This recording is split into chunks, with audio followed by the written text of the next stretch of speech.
Anunciábamos, despidiendo nuestro primer bloque, el director del Instituto de Investigación de Ciencias Sociales de la UDP, ICSO-UDP, Claudio Fuentes, conversa hoy con nosotros. Actualizamos la semana política.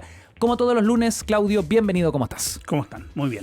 Oye, yo estoy muy bien intrigado con la semana política que abre este lunes en el ala más farandulera, ¿no? Una especie como de primer plano en el segundo piso de la moneda. Nada haría presagiar. O sea, bueno, en el segundo piso. No en el segundo piso. Nunca tanto. No, exageré. La verdad es que este era un secreto a voces. En los chats de política, de periodistas, colegas, se hablaba. En asado salió este tema. Había también mucha fake news que cruzaba esta realidad como con otros amoríos que en realidad nunca fueron.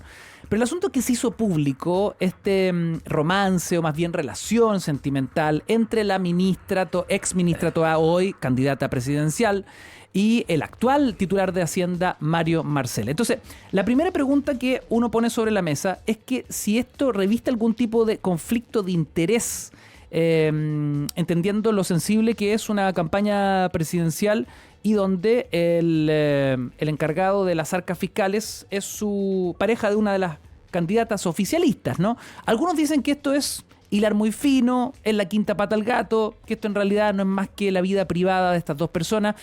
¿Cómo lo lees tú, Claudio? Sí. Antes de responderte, te voy a responder esa pregunta de si es conflicto de interés, entrar en una reflexión que tiene que ver con la vida privada y lo público. Ya, vamos a esa primera pregunta, que es muy buena. El político, ¿tiene derecho a tener vida privada? Exacto. Lo que pasa es que en Chile ha habido una transformación, no hemos americanizado en ese sentido. En Europa, particularmente en Francia, hay una separación taxativa entre lo público y lo privado. Mira. Y por lo tanto la tradición política apunta a eso. En cambio, en Estados Unidos, desde los 60, Kennedy, ¿te acuerdas de Kennedy? Sí, con sus parejas? Claro, un mandatario muy farandulero, su hermano. Claro, en fin. se transformó la vida privada en un asunto público. Y tanto así que si consumes drogas, si tienes, si has tenido, por ejemplo, problemas psiquiátricos o psicológicos, todo lo privado se convierte en algo de escrutinio público y que hay un debate allá sobre si hasta dónde se debe llegar. En Chile eso se instala hace muy poco, hace una década, porque antes, imagínate tú, Frei, Allende, toda la generación pre-70s, lo privado nunca fue público y había como incluso en la prensa, de no referirse a eso. Mira. En cambio ahora... Como un acuerdo tácito. Un acuerdo tácito, o sea, nadie hablaba de las amantes del presidente o ese tipo de situaciones. Claro. En cambio, después de los 2000, yo creo, empezó a transformarse eso, producto de mayores niveles de transparencia, la preocupación sobre, por ejemplo, el estado de salud de los presidentes, y eso te llevó a indagar y a hacer de lo privado un asunto público. Ahora, me imagino que también esto es multifactorial, es decir, las redes sociales, también la utilización de las mismas redes por parte de los políticos para hacer campaña, para mostrar a su familia, para mostrar humanizarse, ¿no? Totalmente. Vemos, no sé, hoy día una Evelyn Matei proponiendo medidas de seguridad, cocinando, Totalmente. O a Carolina Toá también planteando... Se usan los hijos, claro, en fotos...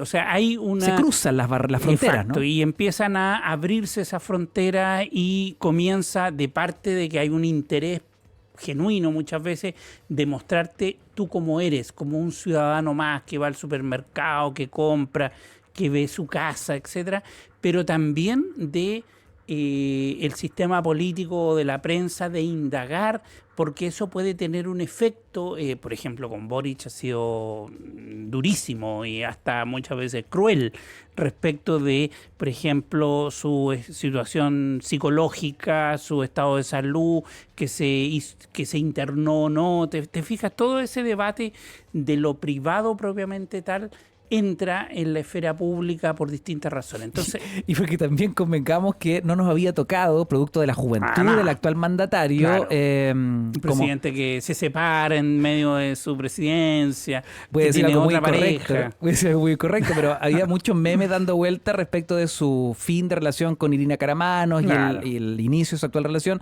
Era que no estábamos acostumbrados, decían los memes, ¿no?, a un presidente sexualmente activo. Exacto. Yo me burlo porque, o sea, me da risa, ¿no?, esos memes, porque claro, estábamos acostumbrados a mandatarios añosos, digamos, de relaciones largas, de matrimonios muy consolidados, de hijos grandes ya. Por lo tanto, no era tema eso. La primera dama y el presidente.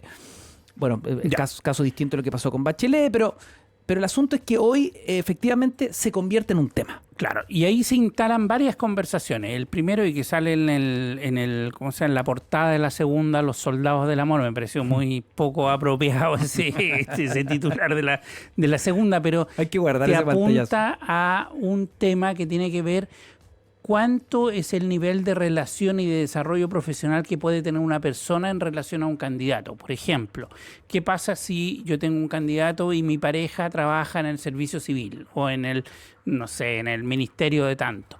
¿Hay incompatibilidad cuando hay alguien en el sector público y la candidata? Entonces, eso plantea una pregunta que yo creo que es legítima y se puede responder.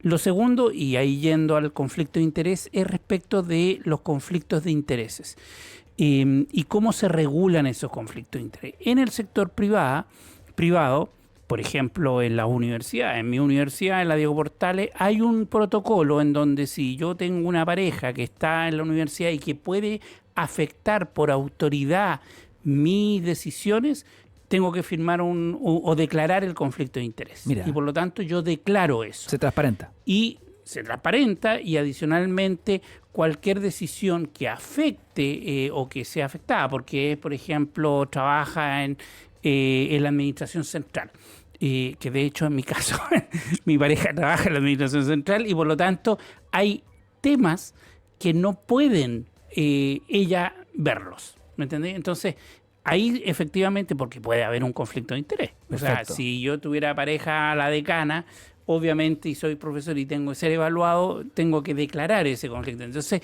en el mundo privado también se ha desarrollado eso.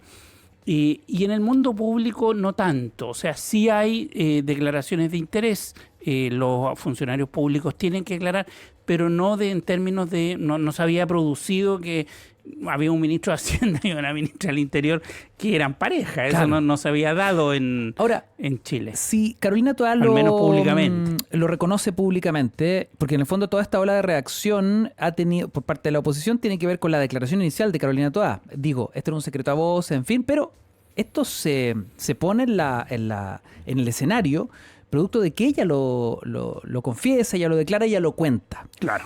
¿El solo hecho de contarlo no anula el conflicto de interés o no necesariamente? No, entonces ahí el punto está en preguntarse cómo funciona, primero las funciones que cumple la Hacienda, encargada de distribuir plata, obviamente, para el Estado. Entonces la pregunta ahí legítima, que de hecho hoy día Tomás Moschati se lo plantea y dice, a ver, si tengo un ministro de Hacienda que va a proyectar el crecimiento económico y el gasto fiscal y endeudo más al país porque la candidata es de mi sector y por lo tanto que necesita más plata, ¿hay un conflicto de interés ahí o no? ¿Te fijas? Entonces, uno podría... Elucubrar. Ahora, Marcel se defendía y decía, a ver, la mayor preocupación de los chilenos hoy es la seguridad, por lo tanto, el mayor presupuesto va a esa cartera, que, casualmente, su pareja era quien estaba a cargo de aquello. Lo que pasa es que aquí entramos en un tema que tiene que ver con los mecanismos para tomar las decisiones. ¿Es Marcel el que decide, yo le voy a dar un 5% más a Carabineros y punto? ¿O existe un procedimiento para eso? O sea, bueno, fue una decisión presidencial. No, y no solamente presidencial. El presupuesto es aprobado por el Congreso. Por el Parlamento, exacto. Y por lo tanto, hay mecanismos institucionales para definir y un raciocinio, una racionalidad detrás de cuánto me endeudo, cuánto proyecto el gasto. Y una metralleta de actores que están detrás de esta decisión. Claro, entonces Yo creo que en ese caso es tirar mucho el chicle respecto de decir que sí hay un conflicto de interés. Ahora, otra cosa que de hecho venía escuchando a Coloma, que tenía una posición, decía, él no veía conflicto de interés en términos de los cargos pasados, pero sí respecto del futuro de la no intervención que tiene que hacer Marcel respecto o la presidencia. Te dejo una pregunta porque vamos a escuchar música. Si Carolina Toá, política ficción, gana la primera vuelta, ¿Mario Marcel debe renunciar a su cargo? ¿La primera vuelta o la primaria? Perdón, la primaria. Si gana la primaria, ¿debiese renunciar Mario Marcel? No me respondas. Ya. Escuchas Cuatro Cabezas, segunda edición. 7:46, hablamos en Cuatro Cabezas, segunda edición, sobre el escándalo de la semana. Carolina Toá cuenta que tiene una relación sentimental con el ministro de Hacienda, Mario Marcel, y nunca la farándula estuvo tan cerca de la política como en esta conversación. Ha estado bien cerca, ¿no? Sí, es verdad. Siempre han estado muy cerca. Sí. Conversación a esta hora con Claudio Fuentes, el director del Instituto de Investigación en Ciencias Sociales de la UDP. Oye, Claudio, bueno, dejamos varias preguntas planteadas y quiero partir por la última, para que no se me vaya, ¿no? Si es que Carolina Toá gana gana la primaria, gana la primaria electoral en su sector, ¿Mario Marcel debiese renunciar al Ministerio de Hacienda? O sea, si yo fuese su consejero, que no lo soy, yo le aconsejaría que renuncie. ¿Por qué? Por prudencia, porque en el fondo lo que sucedió con esta decisión es que anuló o neutralizó al ministro de Hacienda. El ministro de Hacienda, a partir de ahora, todo lo que haga y diga va a ser leído como un asunto electoral. Lo que te decía en el intermedio, va a leer el IMASEC positivo el próximo mes y le van a decir, está haciendo intervencionismo electoral, está haciendo cosas positivas y eso proyecta al gobierno y eso ayuda a la candidata. Entonces, por prudencia, yo creo que para evitar eso yo renunciaría, pero legalmente podría mantenerse. El punto está en que va el gobierno a perder una pieza respecto de clave respecto de que si el día de mañana Matei sale a darle duro al gobierno respecto de una cifra de crecimiento, una cifra económica, y el ministro quiere responderle, no va a poder. Bueno, justamente la UDI ha tenido ahí independiente de este caso, ¿no? Pero aquí lo utilizaron como un argumento respecto de que Mario Marcel y otros habían tenido una férrea crítica a Evelyn Matei en el último tiempo. Entonces, apito de este nuevo escenario, ¿no? Que es de público conocimiento, su relación con la ex ministra Toá, dicen, bueno, ahora se entiende por qué era tan dura con la y por lo tanto, candidata. Como ahora partió la campaña, además Toá lo hace justo ahora que parte, yo creo que si llega a ganar la primaria, por un acto de prudencia, además de estratégico, también le convendría, a mi juicio, renunciar. Ahora, viendo el filo de la candidata, la decisión de contarlo hoy, ¿a qué se deberá? Digo esto porque me imagino que esto podría haber salido en algún debate presidencial y se podría haber convertido en algo que no tiene nada de malo, digamos, una relación consensuada, sentimental, ya de larga data, entiendo, podría haberle jugado en contra. ¿Estará jugando la candidata también digo porque está todo tan calculado en la política, ¿no? A que esto pueda significar algo positivo, un rédito, esto de humanizar al candidato, de conocer que tiene una relación y que ambos están ahí juntos y se les ve alegres? ¿Podría eso activar algo positivo para la candidata Toá? Podría, eventualmente. Vamos a tener que esperar la encuesta a ver si esto le ayuda o no. Pero en general, yo creo que así como en el mediano plazo, de aquí a agosto, septiembre, cuando estemos en el fragor de la campaña, este elemento va a ser muy pequeño en relación a otros temas, porque la evaluación de por quién votas tú no se define con quién está emparejado. No, claro. Se define por otros factores, la percepción económica en primer lugar. O sea, si veo que mi situación económica de empleo, etcétera, etcétera, va a estar mejor con una u otra presidencia. Segundo, el tema de la seguridad. Y tercero, la ideología. Esos son los tres factores que generalmente deciden el voto. Entonces, este factor yo creo que se va a ir reduciendo y va a ser más una anécdota que un factor decisivo para una campaña. Bolsillo, seguridad, ideología, en ese orden. Sí, bueno, depende de quién, porque habemos personas más ideológicas. Por ejemplo, yo voto programáticamente, yo veo el programa y veo por quién voy a votar, pero hay gente que es más, llamémoslo, pragmática y que piensa más en la economía o en la seguridad. Oye, bueno, interesante este tema. Finalmente, ya esto es de público conocimiento y vamos a ver cómo se desencadenan los hechos respecto de la figura de Mario Marcel en el gabinete, porque finalmente él es el que debiese tomar una decisión o no respecto de lo que ocurre. Totalmente. En el caso de Toay, ya cuenta que está en esta relación y fin, sigue la campaña. Sí. Yo creo que ahora sí hay un elemento, llamémosle rosa, ¿sí? de los factores blandos de la campaña, que tiene que ver con verse emparejados, o sea, actos en donde aparezcan juntos. Todos esos elementos van armando un relato, lo que se llama el relato de la candidatura. Ese relato se ha ido construyendo. Fíjate tú, Janet Jara hace muy poco dijo tengo un pinche. O sea, eso es parte de una campaña. Acá ahora aparece este elemento. O sea, todo este tipo de situaciones personales ahora en estos tiempos donde lo individual, volvemos a lo que hablamos al principio, cobra más relevancia en el tema público, se transforma en factores relevantes. Dónde vives, con quién te relacionas, quién está detrás de ti, etcétera. Oye, bueno, interesante este tema porque ya tenemos además la encuesta semanal Plaza Pública de CADEM, donde se evidencian algunos cambios en las preferencias espontáneas de cara a la próxima elección. En concreto, la candidata del socialismo democrático, Carolina Toa, muestra una fuerte alza del 5%, superando a Johannes Kaiser, el candidato del Partido Nacional Libertario. La exministra de Interior se ubica entonces en tercer puesto, 11%, y el diputado queda en cuarta posición con un 10%. Evelyn Matei, representante de Chile Vamos, firme en el primer lugar con un 22% y le sigue el líder republicano José Antonio Kast, quien llega al 13%. ¿Cómo lees esta semana de CADEM? A ver, yo creo que en las encuestas en general lo que vamos a ver de aquí a fines de junio es que en general vamos a estar hablando mucho de un eventual escenario de dos candidatos de derecha en segunda vuelta. ¿Por qué? Porque en general el progresismo está más bajo, ¿cierto?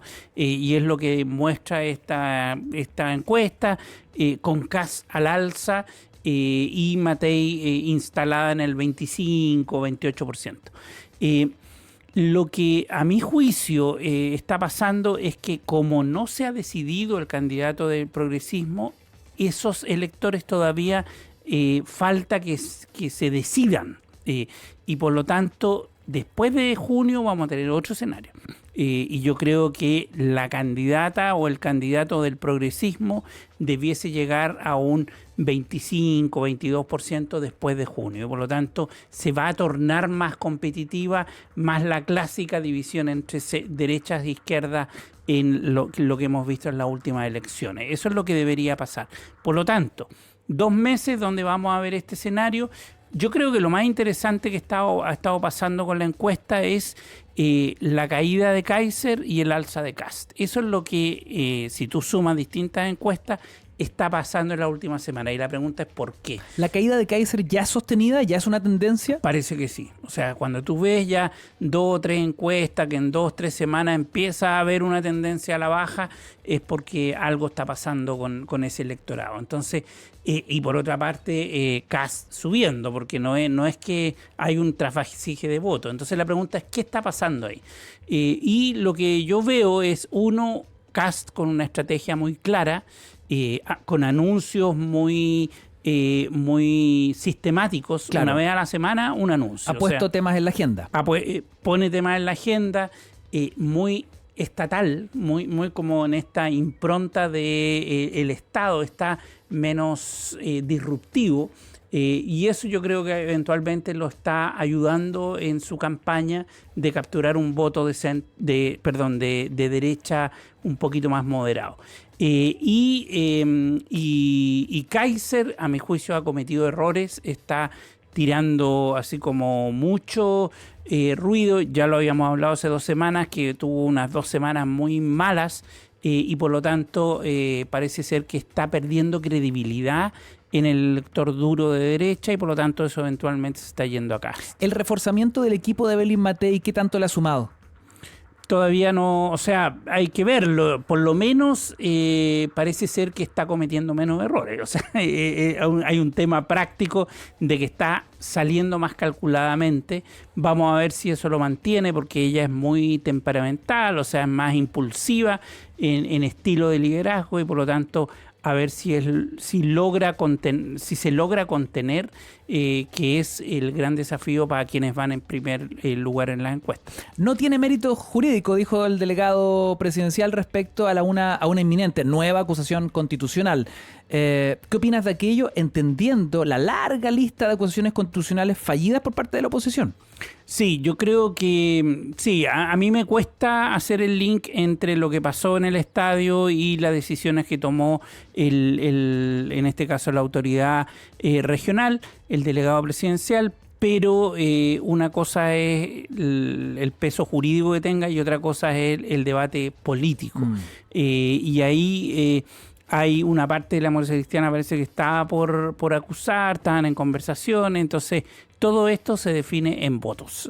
Al final del día va a depender de eso, es más una evaluación política que una evaluación jurídica. Y podría significar un nuevo dolor de cabeza para el gobierno. Totalmente. 7 de la tarde con 57 minutos, el análisis político semanal.